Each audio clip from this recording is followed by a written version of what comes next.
할렐루야. 예수 그리스도 이름으로 하나님 말씀 함께 나눌 시간 돌아가겠습니다.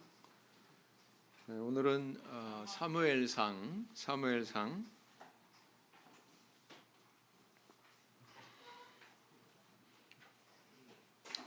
사무엘상의 제목은 선지자 사무엘의 이름에서 기원이 되었죠. 그런데 원래 히브리 원전에는 구약 히브리 원전이 24권이라고 그랬습니다. 근데 우리가 보고 있는 성경은 몇 권으로 되어 있죠? 구약 총 39권이죠. 39권인데 이렇게 많아진 이유는 바로 분권이 된 책들 때문에 그렇습니다. 뭐 역대기 이거는 이제 역대상하, 사무엘기 그러면 이거 사무엘상하 뭐 이런 식으로, 열왕기 그러면 열왕기상하 이런 식으로 이제 분권이 되다 보니까 이제 권수가 더 늘어난 거죠. 그럼 왜 이렇게 분권이 이루어졌느냐? 70인역이라고 하는 헬라어로 번역한 구약 성경을 만들면서 이게 분권이 이루어집니다. 그래서 이제 그 사무엘기도 역시 상하 두 권의 성경으로 이렇게 나누어지게 되죠. 그래서 이제 그 한글 성경에서 70인역에 따라 이렇게 사무엘상 이렇게 명명하게 됩니다. 자, 그러나 히브리 성경에는 사무엘기 그냥 이렇게만 되어 있다, 이렇게 말씀을 드리고 싶습니다. 왜냐하면은 사무엘기 전체를 관통하는 주제가 있을까요, 없을까요? 전체를 관통하는 주제가 있을까요, 없을까요? 한 사람의 저자가 기록했다면 있겠죠? 네, 그렇습니다. 그래서 이것을 때로는 붙여서 이렇게 한번 생각해 볼 수도 있어야 되고, 개개의 어떤 사건들이나 이런 것도 물론 생각해야 되지만 전체적으로 한번 관망하는 그런 것도 굉장히 중요한 의미가 있습니다. 거기에서 얻어지는 그런 교훈도 있거든요. 그래서 그런 것들을 좀 볼 줄 알아야 된다. 그래서 이제 이런 말씀을 드리고요. 저자는 뭐 탈무드 같은 경우에는 사무엘이라고 이렇게 이야기하고 있지만 사무엘 사후의 기록은 사무엘이 기록한 걸까요? 아닐까요? 아니겠죠. 모세오경의 신명기 마지막 부분에 모세의 죽음에 대해서 기록하고 있는데 그건 모세가 기록한 것이 아닌 것처럼 사무엘기도 마찬가지입니다. 이 사무엘 사후의 내용이 어찌 보면 더 많은데 이 기록들은 사실은 사무엘만의 저술이 아니라는 것을 반영을 하고 있는 거죠. 그럼 누구냐? 항상 뭐 똑같은 답이지만 알려지지 않은 익명의 어떤 편집자에 의해서 기록이 됐다, 이렇게 볼 수밖에 없죠. 기록 시기는 한 세대 뒤, 그러니까 시대적인 구분으로 한 시대 뒤, 남북 분열 왕국 시대, 북이스라엘 남유다 이렇게 분열이 되었을 그 시기에 기록이 되었을 것으로 추정을 합니다. 자, 그래서 이제 사실은 이제 개론을 하는 건 이 배경에 대해서 이해하기 위해서 하는 거라고 그랬습니다. 자, 이 사무엘기는요, BC 1105년부터 BC 1010년까지 몇 년이에요, 그러면? 네? 빼시면 되잖아요. 빼시면. 그죠?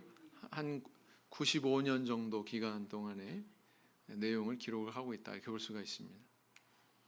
왕정시대 초기 역사죠. 마지막 사사가 누구예요? 사무엘이에요. 마지막 사사가 사무엘입니다. 그래서 이제 왕정시대를 여는 그 산파 노릇을 한 인물이 또 사무엘이기도 하죠. 그래서 이제 이 사무엘기의 저자는 아까 말씀드린 대로 이제 분열 왕국 시대의 이 저자라고 그랬잖아요. 그러니까 우리는 본래 이렇게 분열된 게 아니라 본래는 한 나라였다, 이런 배경으로 그 나라가 형성이 됐다, 이런 것들을 보여주고자 하는 그런 의도가 엿보입니다. 자, 그리고 이제 왕정 시대가 이렇게 시작이 됐지만 정치 체제가 바뀐 거지요.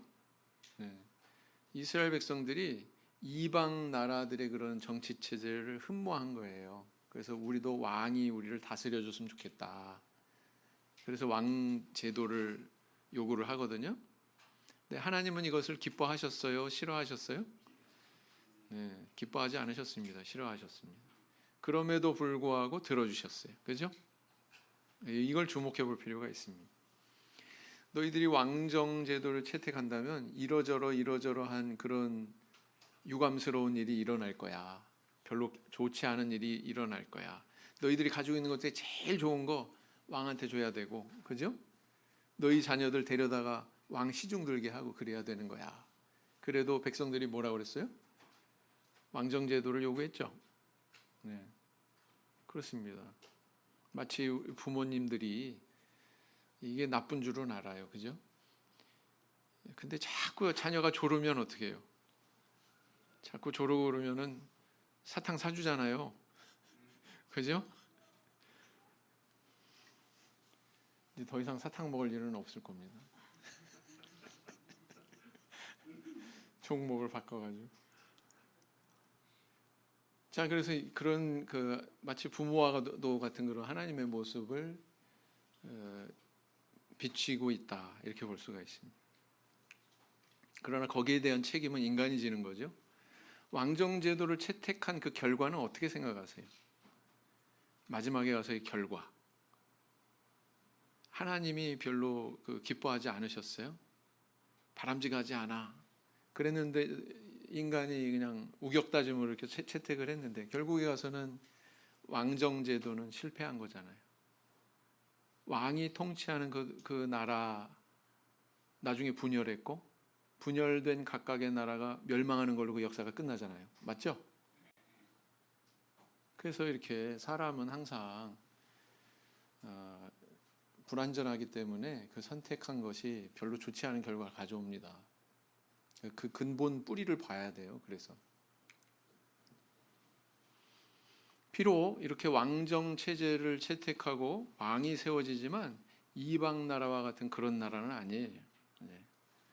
그럼 어떤 나라냐? 네, 하나님께서 기름 부어서 왕도 직접 세우시죠. 그래서 세워진 왕이 사울이고 다윗이고 그렇지 않습니까? 그리고 이제 이 왕들한테 하나님께서 명령을 하십니다. 왕들은 그 명령에 순종해야 되고, 그렇죠? 그래서 사실은 누가 통치하시는 거예요? 하나님께서 통치하시는 거예요. 네.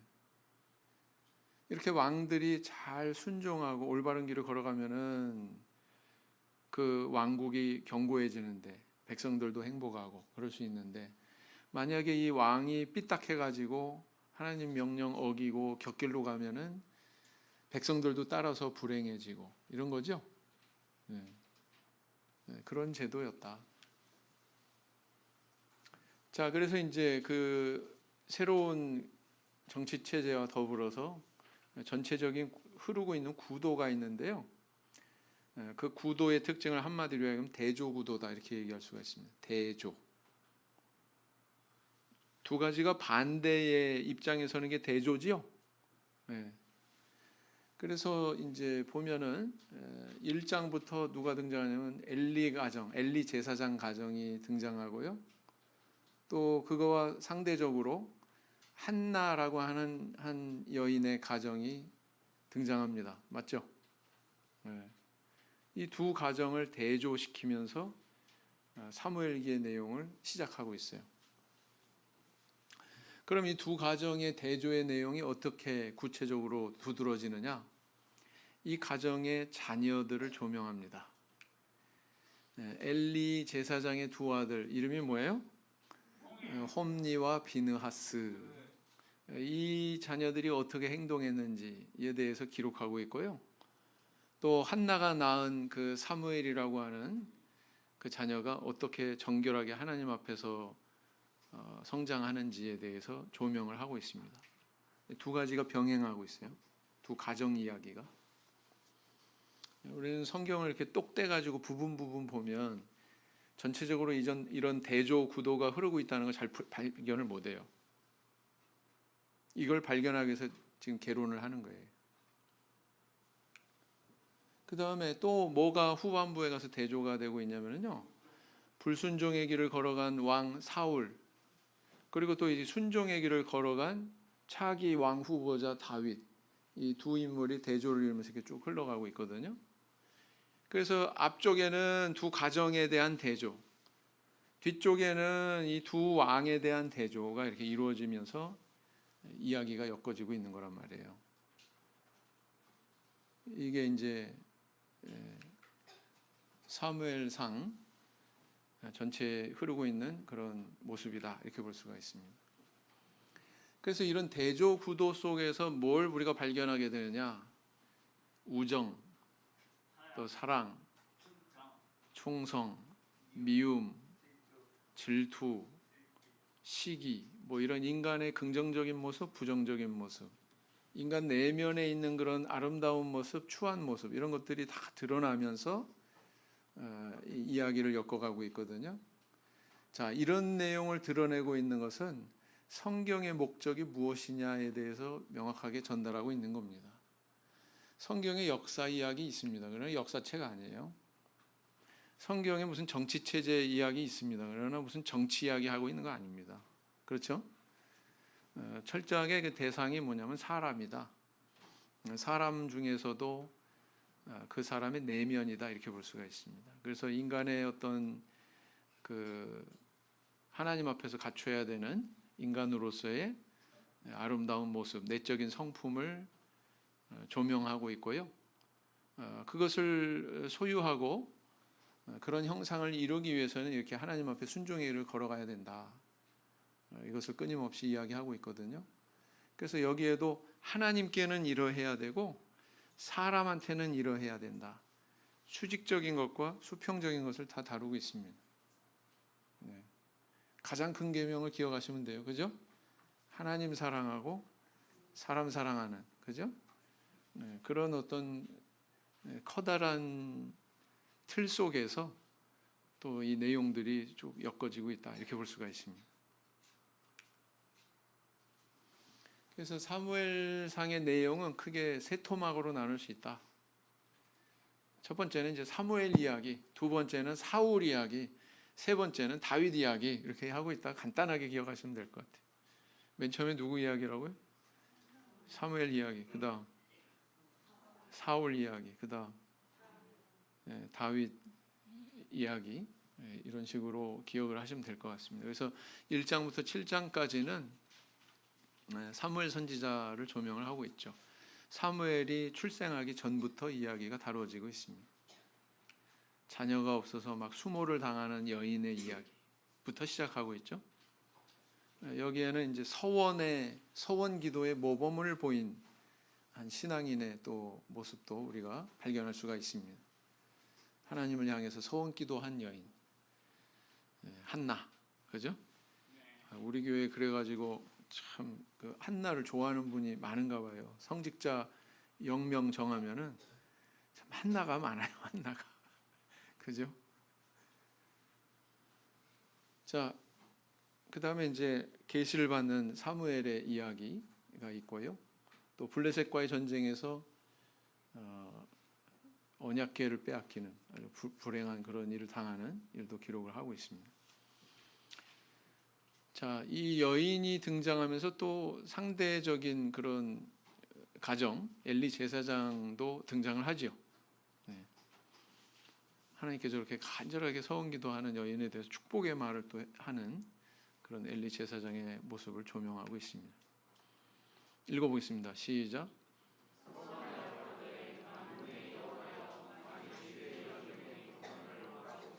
나를 생각하시고 주의 여종을 잊지 아니하사 아들을 주시면 내가 그의 평생에 그를 여호와께 드리고 삭도를 그 머리에 대지 아니하겠나이다. 자, 이 빨간색으로 되어 있는 이 부분의 이 의미는 뭘까요?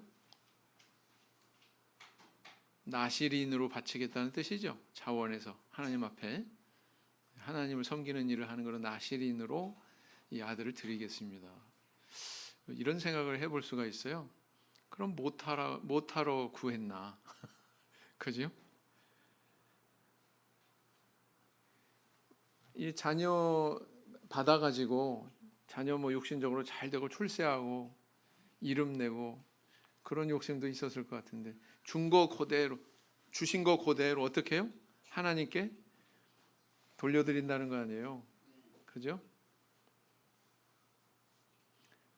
우리 물질도 그렇지만 이 사람도 그렇다. 한나와 같은 서원기도 하는 분들이 많아져야 됩니다. 신학 지원하라고 포스터까지 나붙었죠 지금. 그죠? 오늘 밤에 가서 열심히 고민하면서 좀 서원기도 좀 하세요. 자, 그래서 이렇게 태어났는데 정말 이 기도에 응답하셔가지고 하나님께서 아들을 주셨어요. 사람의 어떤 그 순수한 동기가 끝까지 지켜지기도 사실 좀 어렵습니다. 근데 한나는 어땠어요? 서원한 대로 그대로 결행합니다. 읽어보겠습니다. 시작.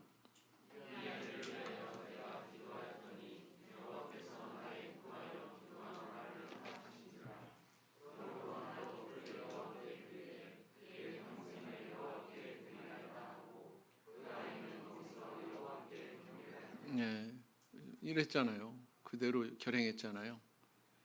자, 그러면 이 여인에게 남는 게 하나도 없었느냐? 이후에 오남매가 태어납니다.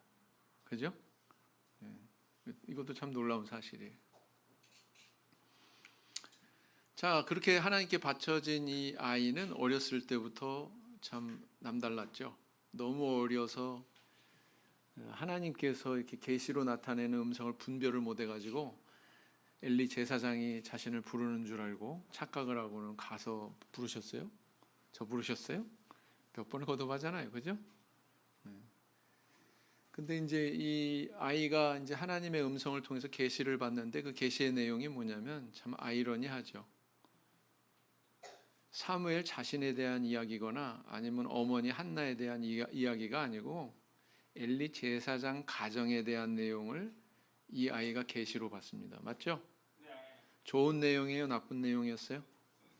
나쁜 내용이었어요. 무슨 내용이냐면 엘리 제사장 가문이 몰락한다. 홈리와 비느하스가 죽는다. 그런 계시였죠? 네. 그것을 사무엘의 입술을 통해서 엘리 제사장이 전해 듣습니다. 한번 이렇게 생각해 볼 수 있어요. 뭘 어떻게 생각해 볼 수 있냐면, 아니 하나님께서 엘리 제사장한테 직접 주시지.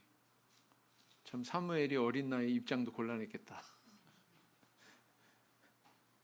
엘리 제사장은 하나님의 음성을 듣지 못할 만큼 하나님과 멀어져 있었어요. 누가 오히려 하나님의 음성을 들었어요? 이제 신출나게 이제 견습생인, 그것도 나이도 어린 사무엘이었죠. 이 조짐이 벌써 이렇게 보입니다.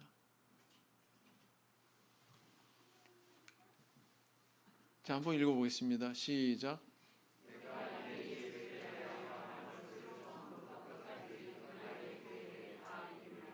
내가 그 집을 영영토록 심판하겠다고 그에게 이른 것은 그의 아는 죄악을 인함이니 이는 그가 자기 아들들이 저주를 자청하되 금하지 아니하였음이니라. 엘리 제사장도 아는 죄악이 뭘까요? 그 죄악은 바로 그 아들들 홈리와 비느하스의 행동에 대해서 엘리 제사장이 나무라거나 지도하거나 교육한 일이 없었다는 거예요. 어떤 행동을 했습니까? 하나님께 바쳐질 제물에 먼저 손대고, 그죠? 그 다음에 또 성막에서 수종 두는 여인을 범하기도 하고, 세상에 이런 일을 행한 폐륜적인 그런 제사장의 아들이었잖아요. 그죠? 그래가지고 5장에 보면 이스라엘 역사상 초유의 사태가 발생하는데 그 초유의 사태가 뭐냐면 언약궤를 이방인한테 빼앗긴 거죠. 블레셋에 빼앗깁니다. 전쟁터에 가지고 나갔다가. 여러분 언약궤 메고 나가는 거는 어떻게 보면 자연스러워요. 광야에서도 행군할 때 언약궤 메고서 행군했고요. 여리고성 무너뜨릴 때도 그 이전에 요단강 건널 때도 언약궤 메고 건넜고요. 여리고성 무너뜨릴 때도 언약궤 메고서 빙빙 돌았고요. 그죠? 익숙하잖아요. 그러니까 이 언약궤만 메면은 우리가 전쟁에서 이길 것 같은 생각이 들었나 봐요. 그래서 메고 나갔는데 이게 웬걸? 언약궤를 빼앗겼어요. 하나님이 힘이 없어서 빼앗겼어요?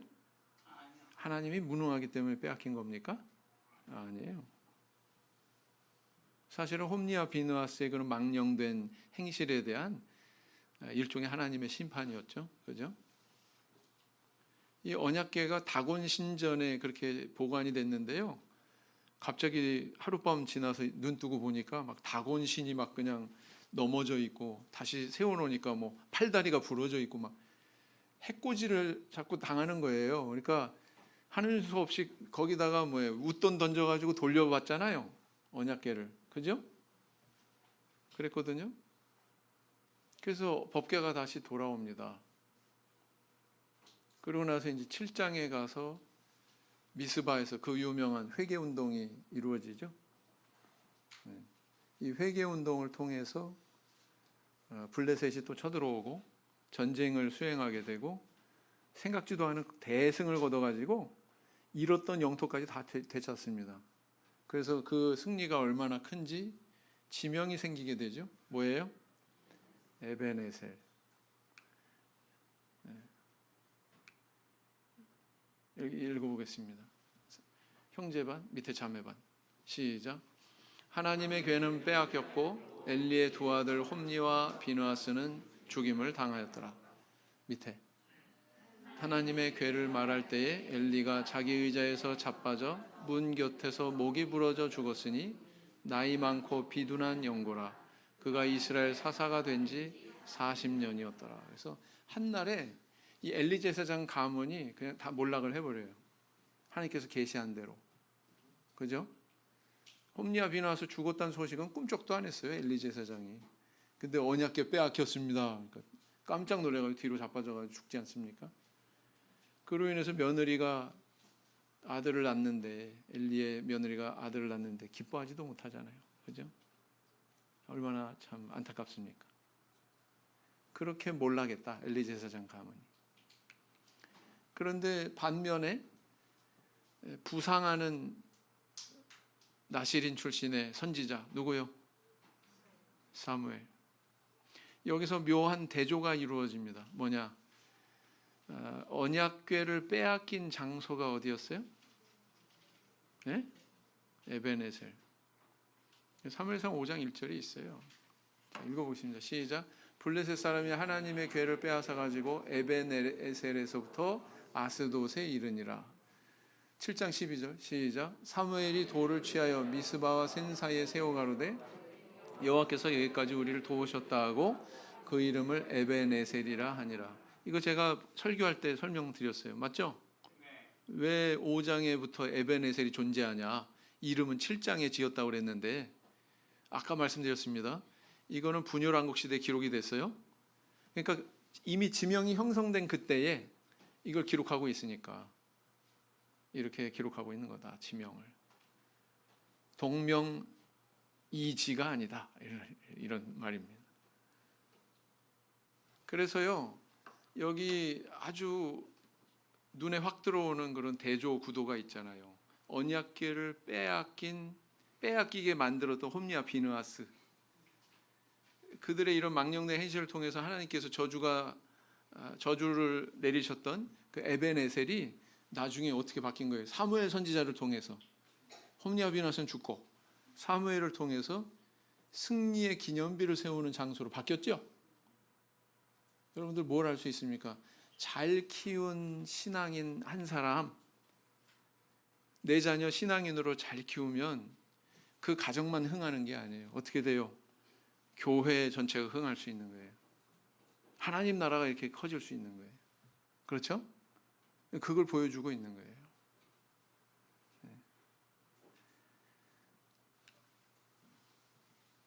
그 다음에 이제 두 번째 단락은 이제 8장에서부터 15장까지인데, 아까 말씀드린 대로 사울왕 이야기입니다. 사울왕 이야기. 사울왕이 어떻게 세워졌느냐? 이스라엘이 먼저 이제 왕정 체제를 요구하죠. 그래가지고 이제 하나님하고 사무엘 선지자는 기뻐하지 않았지만 백성들의 그런 청을 들어줘가지고 사울이라고 하는 인물에게 기름을 붓고 왕으로 세워집니다. 근데 백성들이 왕으로 인정했어요, 안 했어요? 별로 인정 안 했어요. 저게 무슨 왕이야? 뭐 이런 태도였어요. 그 근데 이제 뭐 야베스 성읍을 구원하는 그런 공을 세우고서는 이제 왕으로 인정받게 되죠.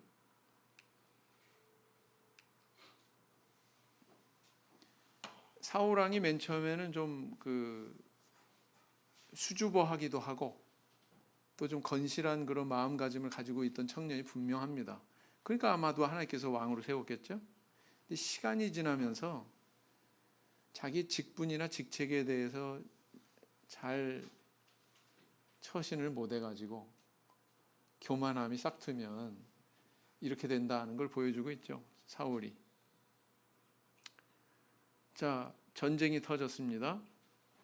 근데 이 전쟁에서 승리하려고 하는데 사무엘 선지자가 와서 이렇게 하나님 앞에 번제도 드리고 그래야 되는데 늦게 좀 오셨나 봐요.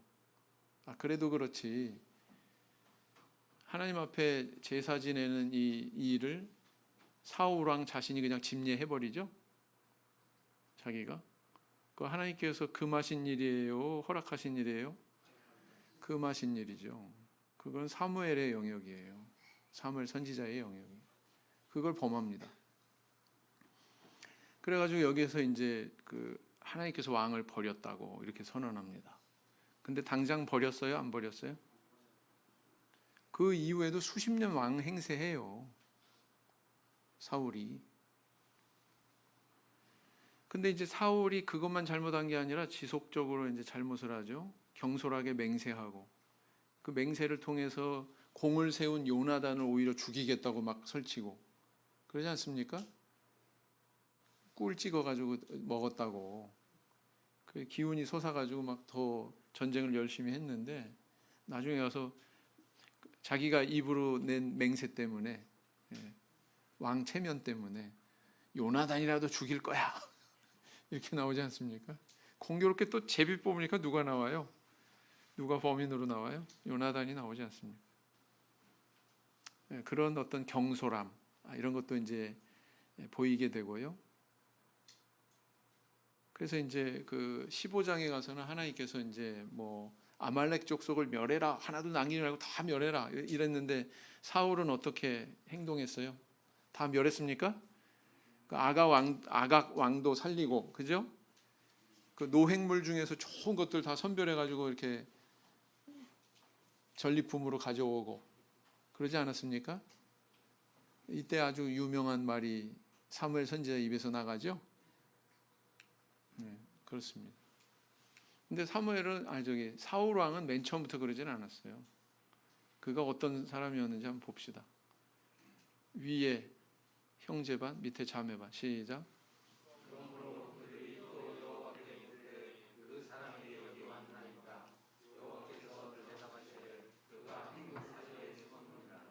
자매반.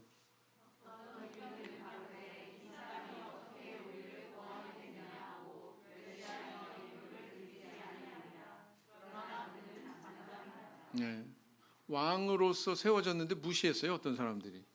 그런데도 거기에 대해서 뭐 막 분노하거나 막 가해하거나 그렇게 행동하지 않았거든요. 잠잠하였더라 이렇게 기록하고 있어요. 겸손하잖아요. 그죠? 굉장히 좀 또 부끄러움도 있는 사람인 것 같고 행구 사이에 숨는 거 보니까 왕 되기 싫어가지고 그랬던 사울이 사무엘 선지자를 대신해서 막 제사를 집례하기도 하고 그죠? 그가 어떻게 변명하는지 한번 읽어봅시다. 시작.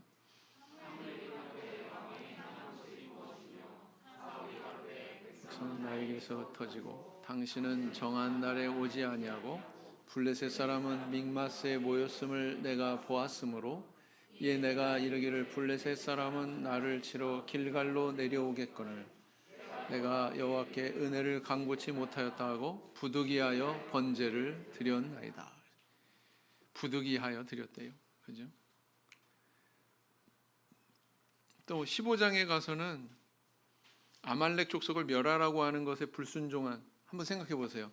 너 가서 아말렉 족속을 다 멸해라. 이건 아직도 여전히 하나님께서 사울을 왕으로서 인정하고 그가 순종할 걸 기대하시면서 주신 명령이죠. 아직 버렸어요? 안 버렸어요? 버린다는 선언은 주어졌지만 아직 안 버렸죠? 어찌 보면 이게 일종의 테스트란 말이에요. 얘가 또 순종을 할지 똑같이 또 다시 불순종할지 테스트해 본 거라고요. 하나님 입장에서는. 근데 어떻게 행동했습니까? 불순종하잖아요. 그때 유명한 말이 주어지지 않습니까? 읽어보겠습니다. 다 같이 시작. 사무엘이 가로되 여호와께서 번제와 다른 제사를 그 목소리 순종하는 것을 좋아하심 같이 좋아하시겠나이까. 순종이 제사보다 낫고 듣는 것이 수양의 기름보다 나으니 이는 거역하는 것은 사술의 죄와 같고 완고한 것은 사신 우상에게 절하는 죄와 같음이라. 왕이 여호와의 말씀을 버렸으므로 여호와께서도 왕을 버려 왕이 되지 못하게 하셨나이다. 그러니까 제발 그렇게 하지 마세요. 옷 붙들고 늘어지다가 옷이 찢어졌잖아요. 그죠? 사무엘의 옷이 찢어졌어요. 자, 그래서 이게 이제 터닝 포인트가 됩니다. 이제 어디로 추가 옮겨가요? 다윗에게로. 사무엘에게 이제 다윗을 기름 붓도록 그렇게 인도하시고 점점 이제 사울을 대신해서 다윗이 부상을 하게 됩니다. 이건 아동반 시절부터 자주 접해온 그 기사가 17장에 있죠. 골리앗을 물리치는 그 다윗의 이야기가 있습니다. 자, 그런데 이게 좋은 일만은 아니었죠. 다윗 개인에게는. 왜냐하면 이것을 계기로 해서 사울 왕의 시기와 질투를 받기 시작했습니다. 뭐 때문에요? 사울은 천천히고 다윗은 만만이다. 이 찬양의 소리를 듣고는 사울 왕이 질투를 발하기 시작합니다. 근데 또 이제 사울 왕이 그 머리를 쓴다고 다윗을 부마로 삼지요. 근데 또 이 사울 왕이 발작적으로 다윗을 죽이려고 시도하기도 합니다. 창을 막 2번이나 던져서 살해하려고 하고 그런 내용이 여기 있죠. 참 아이러니하고 가슴 아픈 것은 뭐냐면은 그렇게 그 나를 죽이려고 하는 원수인 사울 왕과 그의 아들인 요나단하고의 다윗의 관계를 보면 어떻습니까? 자기 생명같이 사랑했다고 이렇게 표현하고 있거든요. 자기 생명같이. 천하의 원수의 아들이 나와는 또 사랑을 나누는 깊은 우정을 나누는 그런 친구다. 이게 참 가슴 아픈 일이죠. 그죠? 다윗이 도망자 생활하다가 그 식은 진설병도 먹기도 하고 사울은 그 진설병을 제공한 놋당의 제사장들을 살육하기도 하고 이런 사건들이 쭉 꼬리를 물고 일어나죠. 도망자 생활하는 다윗이 하나님의 명령을 받고 그 일날을 구원하기도 하고 여러분 도망자 신세에 무슨 어디 구하고 정신이 있었겠어요? 네, 근데 하나님께서 이렇게 명령하신 대로 그 일날 땅을 구원하죠. 엔게디 요새로 피신하기도 하고 다윗에게 사울을 해칠 수 있는 절호의 기회가 2번 찾아옵니다. 그러나 죽입니까? 안 죽입니까? 죽이지 않죠. 하나님을 생각함으로. 자, 사무엘 선지자는 죽고 다윗이 아비가일을 아내로 맞는 기사도 25장에 나와 있습니다. 다윗이 원수나라라고 할 수 있는 블레셋에까지 피신을 해요. 사울 왕의 칼날을 피해서. 이런 순간도 있었다. 자, 사울이 말년에 가가지고 블레셋과의 전쟁이 벌어졌는데 너무나도 답답하니까 이 사무엘 선지자가 없잖아요. 죽고. 그러니까 사무엘을 불러 올리기 위해서 신접한 여인을 찾습니다. 하나님의 명령은 뭐였습니까? 신접한 여인들, 박수, 이런 존재들 다 죽여라. 이게 하나님의 명령이었죠, 그죠? 근데 나중에 와서 이렇게 신접한 여인을 오히려 활용하는 하나님께서 금하시는 그런 일을 서슴없이 합니다. 자, 그래서 이제 결국은 이 사울과 그 아들들이 길보아 전투에서 죽는 것으로 사무엘상 이야기는 막을 내리고 있습니다.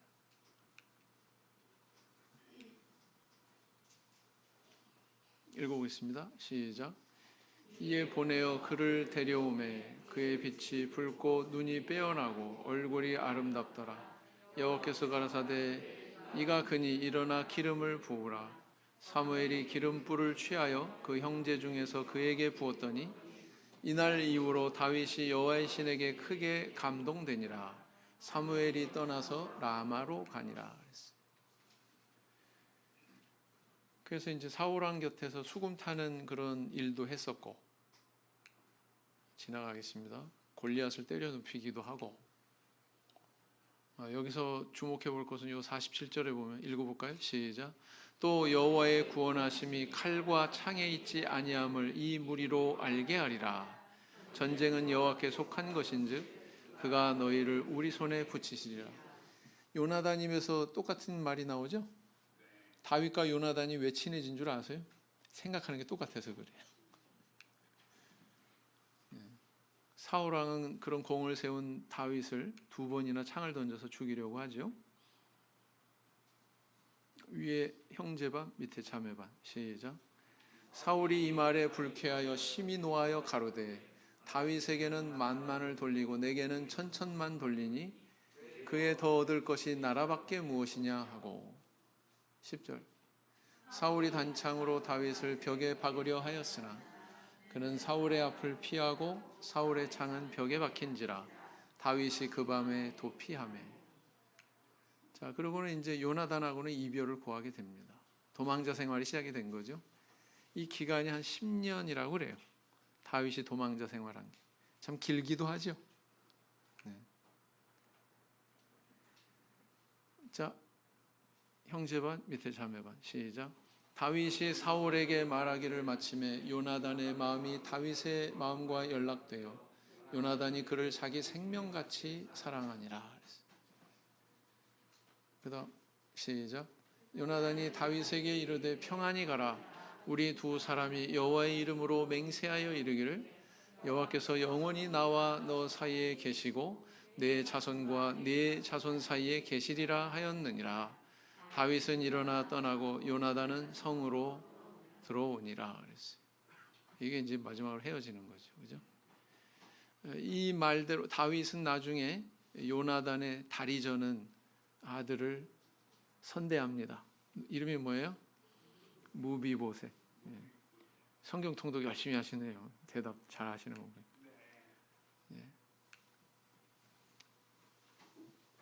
다윗이 일어나서 사울의 겉옷자락을 가만히 베니라. 이런 행동을 했다고요. 다윗이. 2번째 기회에는 창과 물병만 가지고 가자. 그러고 갔다고요. 그래도 양심의 가책이 됐어요? 안 됐어요? 옷 가만히 베고 오는 것도 양심의 가책이 됐죠? 네. 그래서 멀리 서가지고 사울왕하고 대화하는. 사울왕이 내가 이제 다시는 너 추적 안 할게. 근데 웬걸 잠시 말뿐이고 다시 또 쫓아다니죠. 그죠? 참 이래요.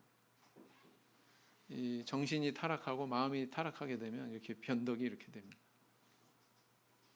이 지도는 이제 10년간 도피한 다윗의 도피 경로. 결코 넓은 땅이 아니었어요.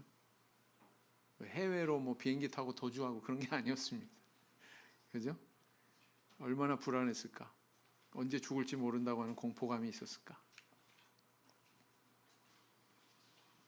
말년에 가가지고 엔돌의 신접한 여인을 찾은 사울왕.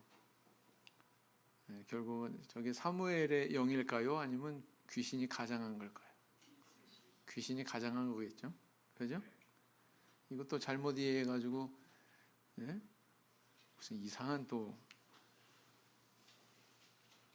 신앙 아닌 신앙에 빠져가지고 생각하면 안 됩니다.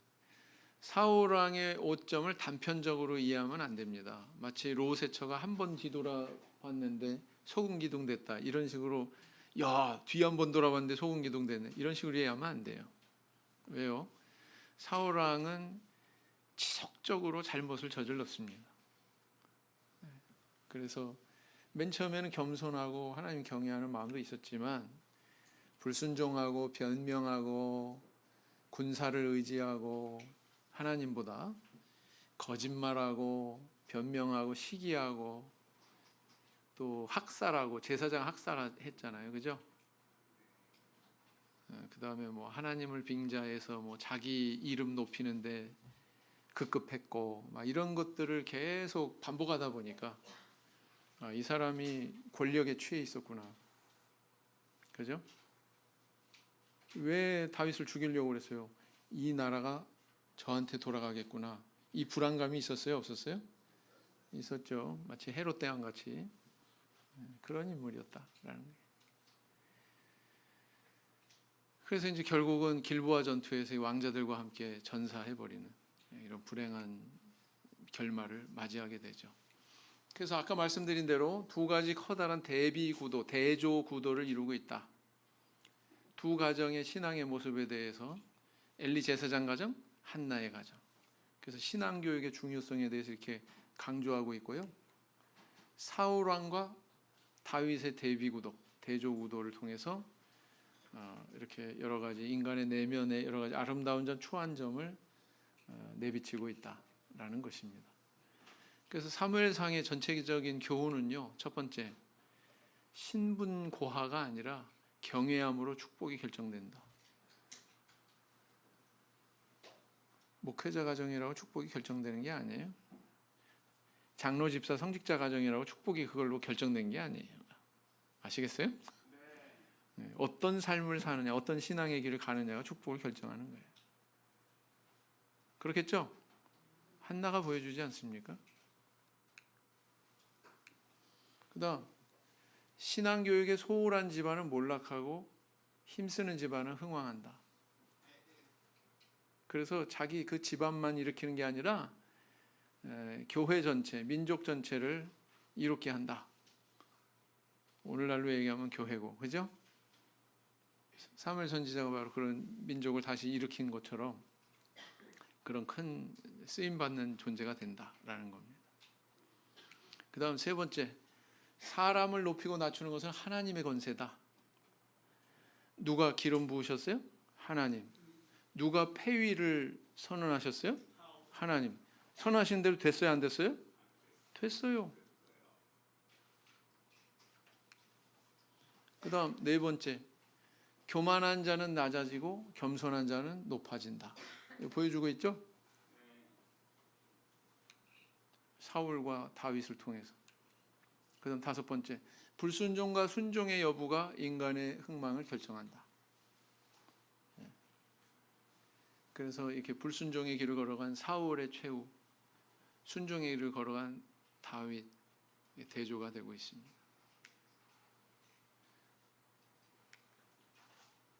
증오하면 자멸하고 사랑하면 생명을 구한다라는 것입니다. 여러분, 이 사울과 다윗의 아주 대비가 되는 그런 감정은 뭐냐면요, 여긴 시기, 질투, 살이 이거고요. 다윗은 뭐예요? 용서와 포용, 그죠? 죽였어요, 안 죽였어요? 기회가 있었는데 아마 이렇게 생각할 수도 있었을 것 같아. 이야, 내가 이렇게 고생하면서 여태까지 도망자 생활했는데 하나님이 나한테 절호의 기회를 주시네? 이건 하나님 뜻이야. 자기 수종자들 입에서 나온 말대로 그렇게 생각할 수도 있었잖아요, 그죠? 근데 그렇게 생각했어요, 안 했어요? 그렇게 생각 안 했어요. 하나님이 기름 부음 받은 자를 내가 이렇게 어떻게 함부로 죽일 수 있느냐? 이게 다윗의 마음이었죠. 이게 극명하게 대비가 되네요. 그 다음 예수 그리스도의 그런 상징을 우리는 여기서 발견하게 되는데, 다윗이 바로 그리스도의 예표적인 그런 모습을 가지고 있다. 똑같이 어디 출신이에요?